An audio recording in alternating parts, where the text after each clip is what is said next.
ഇപ്പോൾ social media തുറന്നു കഴിഞ്ഞാൽ ആകെ ചർച്ച ചെയ്യപ്പെടുന്നത് ഡോക്ടർ റോയിയുടെയും മക്കളുടെയും വേഷവിധാനമാണ്. ഡോക്ടർ റോയിയുടെ ഫ്യൂണലിന് ഭാര്യയെയും മക്കളെയും കണ്ടതിനു ശേഷം ഓരോരുത്തർ പടച്ചുവിടുന്ന കമന്റ്സുകളാണ് നിങ്ങൾ ഈ കണ്ടുകൊണ്ടിരിക്കുന്നത്.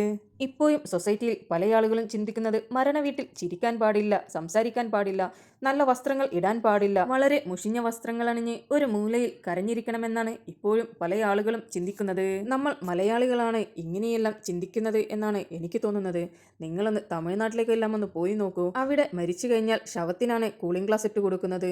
പോരാതെ അവിടെ ബാൻഡടി മേളവും ഡാൻസും പാട്ടുമായിട്ടുള്ള ഒരു ആഘോഷം തന്നെയായിരിക്കും ഉണ്ടാവുക. പിന്നെ ഫോറിൻ കൺട്രീസിലേക്ക് നോക്കിക്കഴിഞ്ഞാൽ അവരെല്ലാവരും സ്യൂട്ടും വെൽ ഡ്രസ്ഡ് ആയിട്ടായിരിക്കും ഫ്യൂണറലെല്ലാം പങ്കെടുക്കുവാറുള്ളത്. എൻ്റെ അതേ ആശയം പങ്കുവെച്ച ഒരു സഹോദരൻ്റെ വീഡിയോ ഞാൻ കാണാനിടയായി. നിങ്ങളൊന്നത് കണ്ടു നോക്കൂ.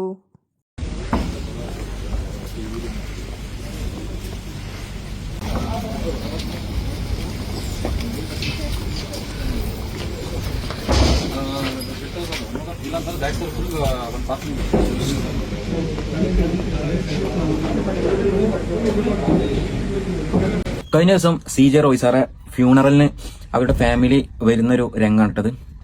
ഈ വീഡിയോന്റെ അടിയിൽ നമ്മളെ പ്രസിദ്ധമായ 100% ചാച്ചരതല്ല കേരളത്തിലെ മലയാളികളുടെ കുറെ കമന്റുകളുണ്ട്.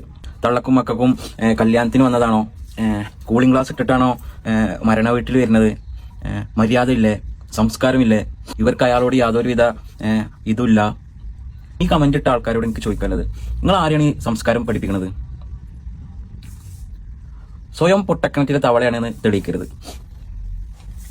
ചില ആൾക്കാരെ വിചാരമുണ്ട്, പ്രത്യേകിച്ച് മലയാളികളത്, ഒരു മരണ വീടാകുമ്പം കരഞ്ഞോണ്ടേയിരിക്കണം, അല്ലെങ്കിൽ കറുപ്പ് ഡ്രസ് ഇട്ടേ പോകാൻ പറ്റുള്ളൂ, ഡ്രസ് ഇട്ട് പോകാൻ പാടില്ല, സൺഗ്ലാസ് വെക്കാൻ പാടില്ല.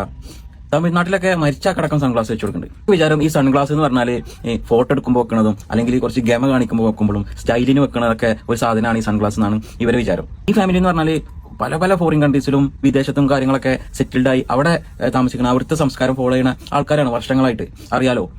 അപ്പോൾ ആ ഒരു സംസ്കാരമാണ് ഫോളോ ചെയ്ത് തരുന്നത്. ഫോറിൻ രാജ്യത്തിലൊക്കെ ഫ്യൂണറലിന് പോണത് വെൽ ഡ്രസ്ഡ് ആയിട്ട് സ്യൂട്ട് ഇട്ടിട്ട് അടിപൊളി ഇതിലാണ് പോവുക. അത് ഓല സംസ്കാരം, ഓല ഒരു ഇതങ്ങനെയാണ്. നമ്മളെ കേരളത്തിൽ മറ്റേ ഇട്ട ഡ്രസ്സിൽ പോവുക, അല്ലെങ്കിൽ ആകെ മറ്റേ കുളിക്കാത്ത ലുക്കിൽ പോകണം, അതൊന്നും ചിരിക്കാൻ പാടില്ല, അതൊക്കെയാണ് വിചാരിച്ചു വെച്ചിട്ടുള്ളത്. ശ്രീനിവാസൻ സാർ മരിച്ചപ്പോഴും പൃഥ്വിരാജ് കണ്ണട ഇട്ട് വന്നു, അല്ലെങ്കിൽ സ്പെക്സ് ഇട്ട് സൺഗ്ലാസ് ഇട്ട് വന്നു പറഞ്ഞാണ്ട് കുറെ ആൾക്കാർ ഇങ്ങനെ എരിവിരി കൊണ്ടിരുന്നു. എന്തെങ്കിലൊക്കെ പ്രശ്നം വീഡിയോ കണ്ടുകൊണ്ട് വിലയിരുത്തിയ ആൾക്കാർ ഇവരെ വേറെ വീഡിയോസ് ഒന്നും കണ്ടിട്ടുണ്ടാവില്ല. ഓല് കരയണതും ഓലെ വികാരം പ്രകടിപ്പിക്കണതൊന്നും കണ്ടിട്ടുണ്ടാവില്ല. അപ്പൊ ഒരാളെ ജഡ്ജ് ചെയ്യണതിന്റെ മുന്നേ ജസ്റ്റ് ചിന്തിക്കുക, നമുക്ക് ഇതിനെ പറ്റി അറിയാം, അല്ലെങ്കിൽ നമ്മളാണോ പൊട്ടന്മാര്, നമ്മളിത് പൊട്ടക്കിണറ്റിലെ തവളയാണോന്ന്. സ്വന്തം വീടും പഞ്ചായത്തും അല്ലാതെ വേറെ പുറത്തൊരു സ്ഥലവും കാണാത്ത ആൾക്കാരാണ് ഈ വിമർശിക്കുന്നത്. പോയിനിടങ്ങ വരണം.